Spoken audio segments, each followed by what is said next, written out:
Merci de nous rejoindre sur New One Info pour une nouvelle édition de décryptage en déplacement officiel à Cotonou. Le président sénégalais Bassirou Diomaye Faye et son homologue béninois Patrice Talon ont exprimé leur volonté commune de relancer l'Union économique monétaire ouest-africaine UEMOA. Actuellement en proie à une crise institutionnelle et géopolitique sans précédent. Dans une déclaration conjointe à la presse, les deux chefs d'État ont annoncé leur intention d'entreprendre dès les jours à venir des actions concrètes pour redynamiser une organisation fragilisée par un climat régional marqué par la méfiance. Et on en parle avec vous. Mamadou Diouf, bonsoir et bienvenue. Merci. Bonsoir Charlotte. Après la CEDEAO, l'UEMOA connaît à son tour une crise institutionnelle et géopolitique. Mais quelles sont selon vous les causes profondes de cette nouvelle crise? La crise au niveau de l'UEMOA était attendue. Certains même avaient pensé que cela interviendrait beaucoup plus tôt, que les pays membres de l'AES allaient quitter l'UEMOA très tôt. Et heureusement, moi je dirais heureusement, jusqu'à présent, l'UEMOA a été préservé, puisque là-bas on est plutôt sur le côté économique. C'est vrai que quand on parle d'économie, c'est la politique économique et l'UEMOA joue un rôle d'harmonisation pour le développement économique des pays, etc. Mais chacun avait su comment faire pour que l'UEMOA reste un peu en dehors de cette crise au niveau de la CEDEAO. Il faut rappeler également qu'il y a des pays qui sont membres de la CEDEAO qui ne sont pas dans l'UEMOA. Donc ça également, c'est bon de le préciser. Maintenant, on en arrive à un moment où, puisque cette crise politique persiste, je dirais même perdure, parce que ça a trop duré, les gens doivent s'asseoir, trouver une solution. Puisqu'on ne trouve pas la solution, la crise est en train de se retrouver maintenant sur d'autres organes où les gens se retrouvent. Il ne faudrait pas être surpris que la crise se retrouve également au niveau de l'Union africaine un jour. Ou quand un des membres de l'AES sera candidat à une chose, un pays qui trouve que ces gens-là les dérangent pourra se lever pour dire « je suis contre ». Et souvent, là où on prend la décision en cherchant l'unanimité ou en cherchant le consensus, ça devient immédiatement un problème. Et c'est ça qui s'est passé à Lomé il y a quelques jours. Il fallait désigner, puisqu'il y a une présidence tournante des ministres des économies, des finances, ça dépend de comment les pays les appellent. Il n'y a pas eu ce consensus qu'on voulait pour qu'on respecte le fait que chacun avait son tour dans cette affaire-là. Et la conséquence, c'est que les ministres de l'AES, en fait, ça concernait principalement le Burkina Faso. Les autres se sont solidarisés et ils ont quitté la rencontre. C'était aussi en respect des corps des textes de la Confédération. Mais justement, qu'est-ce qui, selon vous, pourrait empêcher le Burkina Faso à assurer la présidence tournante à la tête de l'organisation? Si on avait une organisation transparente, il y aurait eu à la fin de la rencontre un communiqué. Aller au niveau du site de l'UEMOA, en tout cas jusqu'à cet après-midi, il n'y avait pas de communiqué. Donc, qu'est-ce qui s'est passé exactement? Je ne m'aventurerai pas à le dire, parce que moi, c'est mon principe, je reste journaliste, je ne suis pas activiste. On n'a rien qu'on nous ait dit de façon très claire. Chacun maintenant parle, chacun interprète. Parce que quand on n'a pas les faits également, ça ouvre cette porte où chacun se met à... Justement, est-ce que dans les interprétations, il y aurait un lien avec la sortie des trois pays de la CEDEAO il y a quelque temps? C'est pourquoi j'ai dit toutes les portes sont ouvertes. Il y a la sortie de la CEDEAO, mais moi je trouve que ce n'est pas un argument suffisant. Parce que même si ces pays sont sortis de la CEDEAO, ils ne sont pas sortis de l'UEMOA. Et comme je l'ai dit tout à l'heure, la CEDEAO... ce n'est pas l'UEMOA. On n'a pas le même nombre de pays dans l'UEMOA. Il y en a 8. Beaucoup moins que par rapport à la CEDEAO. Donc, il y a des pays qui sont membres de la CEDEAO qui ne sont pas membres de l'UEMOA. Donc, les deux institutions ne sont pas les mêmes. Certains disent que l'UEMOA, c'est l'enfant de la CEDEAO. Ce n'est pas exactement vrai parce que le Nigeria est là. Le Nigeria ne fait pas partie de l'UEMOA. C'est clair, c'est net. Le Ghana est là. Le Ghana ne fait pas partie de l'UEMOA, donc il ne faut pas qu'on veuille dire c'est exactement la même chose, alors que dans le conflit au niveau de la CEDEAO, tout le monde connaît ce qu'a été la position du Ghana, ce qu'a été la position du Nigeria. En principe, ce conflit devait être atténué au niveau de l'UEMOA, mais il y a la Côte d'Ivoire là-bas, il y a le Bénin là-bas, le Burkina, le Niger, parce qu'il faut dire les choses clairement, continue à soupçonner ces pays d'abriter des bases pour les entraînements des terroristes, d'abriter des Français qui s'apprêtent à attaquer leur pays. Mais quand on reste dans ce vocabulaire de crise, quand on se retrouve ailleurs, mais quand les gens viennent, chacun vient avec son agenda caché en termes de je vais lui mettre des bâtons dans les roues. Et tout le monde sait que sur le plan international, c'est comme ça que ça se passe. Hein.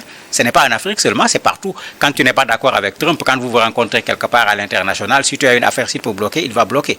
On voit ce qui se passe au niveau du Conseil de sécurité entre les pays qui détiennent le droit de veto. Quand l'un veut faire passer une chose, l'autre se met à bloquer. Est-ce que c'est de cela qu'il s'agit? Je ne sais pas. Parce que comme j'ai dit, on n'a pas un communiqué. On cite des pays, le Bénin, la Côte d'Ivoire, on ne les a pas entendus parler de la chose. Chacun y va de son interprétation. Mais en même temps, ce qu'il faut savoir, les pays de l'AES prônent le souverainisme en matière de monnaie et ne cachent pas leur intention, en tout cas de créer leur propre monnaie, sortir de la zone CFA, et qui dit UEMOA également dit franc CFA. Mais les trois pays ne sont pas les seuls à souhaiter abandonner le franc CFA. Il y a eu le Sénégal également, quand on s'en tient aux propos du Premier ministre Ousmane Sonko. Est-ce que là, il y aurait un lien à établir? On peut établir un lien, non pas sur la sortie, parce que le Sénégal, comme vous l'avez dit, propose qu'on trouve une monnaie à l'échelle ouest africaine au niveau de la CEDEAO. À défaut, le Sénégal va créer sa propre monnaie. C'est ce qui est dit par les autorités actuelles du Sénégal. Quand tu regardes ce discours, il n'a aucun caractère conflictuel. Il pose un problème économique en considérant que le Sénégal, s'il veut se développer, il faut qu'on se trouve dans une zone où nous avons notre propre monnaie avec la souveraineté monétaire. À défaut, le Sénégal va prendre sa propre souveraineté monétaire. Il n'y a aucun caractère conflictuel dans un tel discours. De l'autre côté, ce qui crée le problème, c'est qu'il y a un caractère conflictuel dans le discours. Du côté de l'AES, donc. Du côté de l'AES. Parce que l'UEMOA, c'est le franc CFA. Le franc CFA, c'est la France. On ne peut pas parler de souveraineté avec le CFA. Impossible. C'est la France. Où on ne parlera pas de souveraineté sur le plan économique et sur le plan financier. C'est vrai qu'on est arrimé actuellement à l'Union européenne, mais bon, qu'on ne se trompe pas sur le fait qu'on soit arrimé à l'Union européenne. Tout passe par la France d'abord, et jusqu'à présent, la France a sa place et pas petite à l'intérieur de l'UEMOA. Certains, par exemple, disent que c'est un peu peut-être ça le problème qui gêne, et certains se disent, mais pourquoi maintenant, eux, ils vont vouloir diriger une monnaie qui est plutôt une monnaie française, parce que c'est comme ça qu'il faut l'appeler, puisque les gens disent que ce n'est pas la monnaie africaine jusqu'à présent. Si on considère que c'est une monnaie française, eux-mêmes, ils devraient peut-être refuser de diriger en disant non, nous, on ne va pas accepter de prendre la présidence tournante. Mais ça, c'est une interprétation que les gens donnent. Il y a d'autres interprétations. Les gens disent qu'ils sont en situation de guerre. Le Burkina et le Mali, le Niger, ils ne sont pas à jour au niveau de leur cotisation. Je suis allé sur le site pour regarder, j'ai rien trouvé qui puisse prouver qu'ils ne sont pas à jour au niveau de leur cotisation. Mais comme j'ai dit, quand on ouvre la porte, il y a toutes sortes d'interprétations. Certains disent, mais non, pourquoi ils vont prendre la direction de l'UEMOA pendant 2 ans, alors qu'au même moment, pendant qu'on va vouloir consolider au niveau de l'UEMOA, eux, ils vont travailler à 3 pour créer leur propre monnaie. Est-ce qu'il n'y a pas un conflit d'intérêt dans ce fait qu'on dirige ici et qu'on veuille créer sa monnaie de l'autre côté? Est-ce que ce sentiment de méfiance qui peut naître au niveau des États constituerait vraiment un blocus? Mais c'est plus qu'un blocus, parce que s'il n'y avait pas eu ce sentiment de méfiance, ici on est sur de l'économie. Nous partageons une monnaie. Qui a intérêt à ce qu'on ait une crise à l'intérieur de l'UEMOA? Mais personne. Parce qu'une crise à l'intérieur de l'UEMOA ne fera pas la différence entre pays qui est membre de l'AES et pays qui n'est pas membre de l'AES. Tout le monde subit les conséquences parce que nous partageons la même monnaie. Mais ces méfiances sur le plan politique, cette relation, cette crise qui est là, qui ne finit pas entre un certain nombre de pays qui sont membres de la CEDEAO et ceux qui se retrouvent dans la CEDEAO et qui se retrouvent au niveau de l'UEMOA, c'est cette crise-là qui se reflète là où on aurait pu faire une rencontre, s'entendre sur au moins le minimum et pouvoir continuer. Et ça ravive la crise, parce qu'il y a eu une rencontre à Bamako avec le président de la commission de la CEDEAO, avec les trois représentants des pays membres de l'AES. Les gens pensaient que bon, c'est bon. Le ministre malien des Affaires étrangères avait dit bon, on va baisser la tension. Mais avec ce qui s'est passé à Lomé, c'est loin d'être de baisser la tension. C'est comme si c'est la tension qui revient. Et comme je le dis tout le temps, aucun pays n'y gagne. Il faut qu'on arrête de faire le malin. Nos pays sont tout petits. Nous avons intérêt à nous mettre ensemble pour exister, pour être autonomes, pour être indépendants. La dernière rencontre des pays africains avec Trump l'a démontré à nouveau qu'on arrête de se taper sur la poitrine. Nous sommes tous pareils. Pour le moment, nous sommes dans la toute petite catégorie. Mettons-nous ensemble pour être au moins dans une catégorie acceptable. Et à Cotonou, le président sénégalais Bassirou Diomaye Faye et son homologue Patrice Talon ont évoqué leur volonté de travailler à relancer, à redynamiser l'organisation. Mais en quoi est-ce que cela peut bénéficier à l'ensemble des pays? Mais c'est logique parce que quand on met l'UEMOA en crise, on met nos pays en crise. Bassirou Diomaye Faye, c'est logique puisque je disais tout à l'heure, le Sénégal est pour une monnaie commune, à défaut une monnaie propre. Tout le monde connaît également la position du président Talon sur cette question. Le hic ici, c'est que Talon fait partie de ceux qui sont désignés par les pays de l'AES comme voulant créer des problèmes aux pays de l'AES. Est-ce que Talon pourra être un médiateur? Mais justement, s'il peut l'être, c'est tant mieux. Peut-être les principales difficultés. La première difficulté, c'est ce qu'on disait tout à l'heure. Il y a une crise de confiance. Est-ce que les pays de l'AES feront confiance à une médiation où le président Talon est acteur au niveau de la médiation? Bien qu'il s'agit ici de régler, et ils n'ont pas parlé de l'UEMOA seulement, ils ont parlé de la CEDEAO aussi. Parce que ça aussi, il faut le dire, tous les deux posent le problème de la crise au niveau de l'UEMOA, de la crise au niveau de la CEDEAO et de la nécessité de faire quelque chose pour sortir de cela et de l'urgence même parce qu'ils disent dans les jours à venir. Mais maintenant, le problème dans une médiation, est-ce que le président Talon sera la personne indiquée pour rencontrer ceux de l'AES? Moi, je me dis que c'est du possible. N'oublions pas qu'il y a eu un conflit qui n'est pas terminé d'ailleurs avec le Niger, avec la fermeture de la frontière. Mais à un certain moment, même si les deux présidents ne se sont pas rencontrés, des représentants des deux pays se sont rencontrés à plusieurs reprises parce qu'à un certain moment, il faut qu'on regarde quand même où se trouve l'intérêt de nos populations au lieu de vouloir continuer un conflit où parfois les égos, j'ai l'impression, prennent plus de place que l'intérêt des populations. En même temps, justement, les populations se poseraient la question, mais comment mesurer la sincérité des engagements dans un contexte toujours aussi conflictuel avec, justement, vous le citiez tantôt, la fermeture des frontières entre le Bénin et le Niger? C'est pourquoi je dis c'est cette atmosphère chrysogène qui a créé le problème au niveau de l'UEMOA. Parce qu'en fait, on nous a rien dit. Quand j'ai fouillé fatigué, j'ai rien vu, mais on a vu personne interpréter la chose en disant qu'il y a un désaccord sur l'UEMOA, il y a un désaccord sur la politique, parce que là, on peut ne pas être d'accord sur un certain nombre d'orientations. On ne nous a pas parlé de ça. Ce qu'on a devant nous, c'est que la situation de crise de la CEDEAO s'est déversée au niveau de l'UEMOA. De sorte que l'UEMOA commence à rencontrer maintenant des difficultés, ce qui n'avait pas été le cas. Et quelles peuvent être les conséquences de ce refus de Burkina Faso d'assurer à son tour la présidence du Conseil des ministres? En fait, le Burkina n'a pas refusé. On devrait désigner le Burkina avec le principe de la présidence tournante. Il y a eu opposition.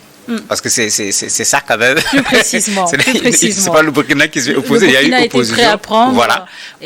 Justement. On a refusé que le Burkina ne prenne, alors que c'est eux qui devaient prendre.